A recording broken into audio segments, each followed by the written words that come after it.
La primera traición de la historia no ocurrió entre enemigos, ni en un campo de batalla, ni por la ambición de una corona.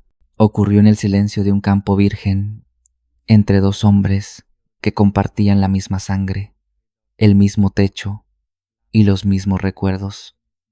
Fue la ruptura del vínculo más sagrado, la hermandad, y no comenzó con un golpe, sino con una emoción que, miles de años después, sigue destruyendo vidas. La envidia. Para entender este relato, debemos viajar al inicio de todo. Imaginen un mundo joven, donde el eco de la expulsión del Edén aún vibraba en el aire. Adán y Eva, los primeros padres, cargaban con la nostalgia de un paraíso perdido y la dura realidad de una tierra que ahora exigía sudor para entregar sus frutos. En ese contexto nacen Caín y Abel. No tenían tíos, ni primos, ni una sociedad que les dictara reglas. Estaban solos, con sus padres y con su propia conciencia. Caín, el primogénito, fue el hombre de la tierra. Su nombre evocaba posesión o adquisición. Él representaba la fuerza, el esfuerzo físico, el dominio sobre el suelo rebelde. Cada día, Caín luchaba contra las espinas y los cardos para arrancar el sustento. Por otro lado, Abel, el hermano menor, eligió el camino del pastoreo. Su vida era distinta. Se basaba en la observación, en el cuidado de seres vivos, en la paciencia de guiar al rebaño hacia aguas tranquilas. Durante años, convivieron en una armonía aparente.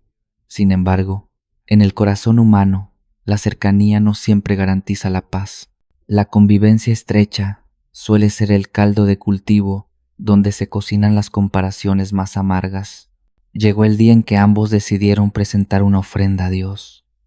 No era una obligación legal, sino un acto voluntario de reconocimiento. Caín trajo lo que tenía a mano, los frutos de su cosecha.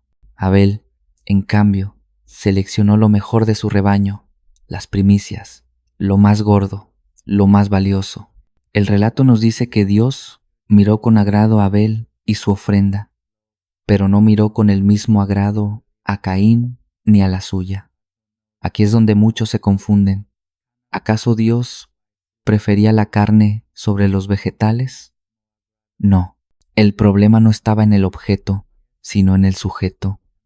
Abel ofreció desde la excelencia y la entrega. Caín ofreció desde el cumplimiento y la rutina.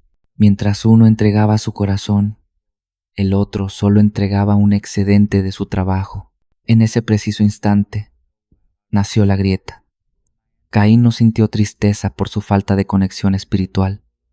Sintió ira porque su hermano había sido validado y él no. El éxito de Abel se convirtió, a los ojos de Caín, en su propio fracaso. Esa es la trampa de la envidia.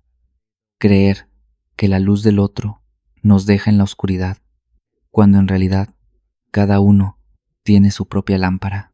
La reacción de Caín fue inmediata y visible. Su rostro se ensombreció, su mirada se hundió. El texto describe una caída de semblante. Ya no podía mirar a su hermano a los ojos porque, al hacerlo, veía el reflejo de su propia insuficiencia. Es en este punto donde la historia nos regala una de las lecciones psicológicas más profundas de la humanidad. Dios, al ver el estado de Caín, no lo condena de inmediato. Al contrario, se acerca a él y le hace una pregunta retórica. ¿Por qué estás tan enojado? ¿Por qué ha decaído tu semblante? Es un llamado a la introspección.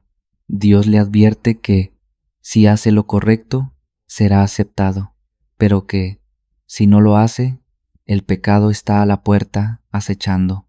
Esta metáfora es poderosa. El pecado es descrito como una fiera agazapada, esperando un momento de debilidad para saltar. Dios le da a Caín una orden clara: tú debes dominarlo. Aquí se establece el libre albedrío. Caín no era una marioneta del destino. Tenía el poder de decidir si alimentar su resentimiento o dejarlo morir. Tenía la oportunidad de felicitar a su hermano, de aprender de él, o de buscar su propia excelencia, pero la envidia tiene un lenguaje propio que ensordece la razón. Cuando una persona se siente herida en su orgullo, interpreta cada gesto del otro como una ofensa. El silencio de Abel seguramente le parecía a Caín una burla, su humildad una arrogancia. La traición siempre se gesta en este diálogo interno, donde el traidor se convence a sí mismo de que él es la verdadera víctima. Caín dejó que la fiera entrara, dejó de hablar con Dios y comenzó a planificar.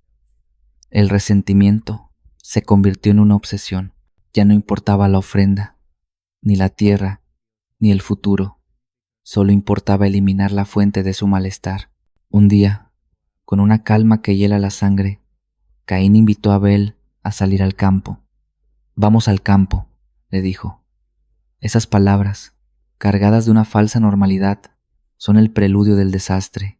Abel, que no conocía la malicia, que no sabía lo que era el asesinato porque nunca nadie había muerto a manos de otro, confió, siguió a su hermano mayor, a su protector natural, hacia la soledad de las llanuras. Allí, lejos de la mirada de sus padres, en un espacio donde solo el viento era testigo, Caín se levantó contra Abel. No hubo una lucha épica, fue un acto repentino, un estallido de violencia que apagó la vida del pastor. En ese momento, el suelo bebió por primera vez sangre humana. El silencio que siguió a ese acto fue el más pesado de la historia.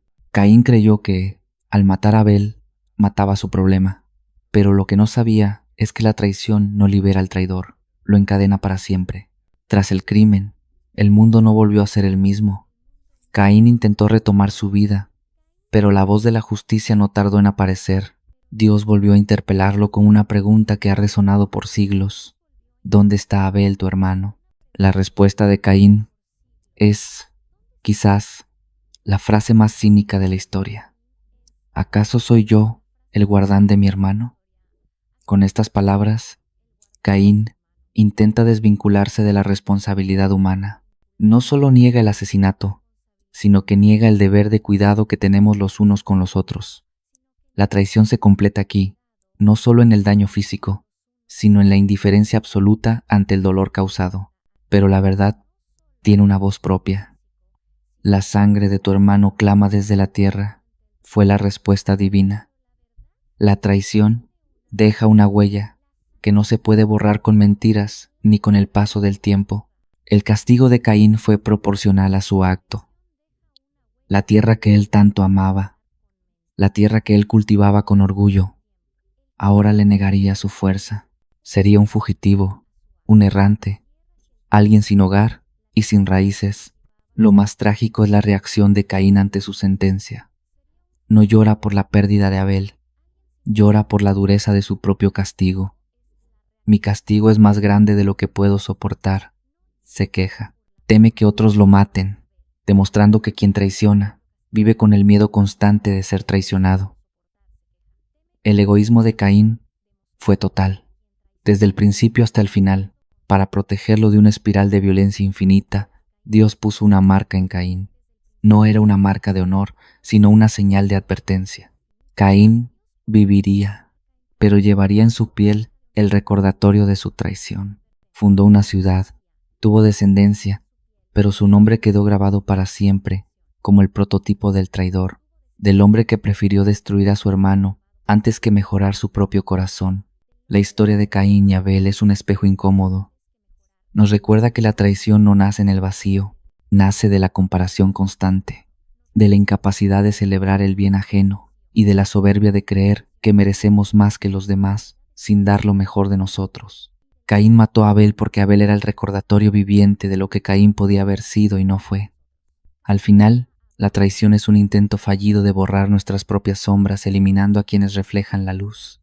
Hoy, miles de años después, la pregunta sigue vigente para cada uno de nosotros. ¿Qué estamos haciendo con nuestro hermano? Cada vez que permitimos que la envidia guíe nuestras acciones, cada vez que damos la espalda al dolor ajeno, estamos repitiendo el gesto de Caín. La primera traición de la historia no fue solo un evento del pasado, es una advertencia para el presente, porque mientras exista el orgullo sin humildad, la traición seguirá acechando a la puerta, esperando que bajemos la guardia. La historia de Caín y Abel terminó con un errante vagando por la tierra, llevando consigo el peso de una ausencia que nunca pudo llenar. Pero la humanidad no aprendió la lección tan fácilmente. El veneno de la traición ya se había filtrado en el ADN de nuestra especie, porque después de esta primera ruptura vendrían otras. Veríamos a hijos conspirando contra padres, a esposas entregando a sus maridos y amigos vendiendo la vida de sus confidentes por unas cuantas monedas. En el próximo relato nos adentraremos en una traición distinta, una que no ocurrió en el campo, sino en los pasillos del poder. Veremos cómo la ambición de un hijo favorito fue capaz de incendiar un reino entero y poner a prueba el corazón de uno de los reyes más grandes que el mundo ha conocido.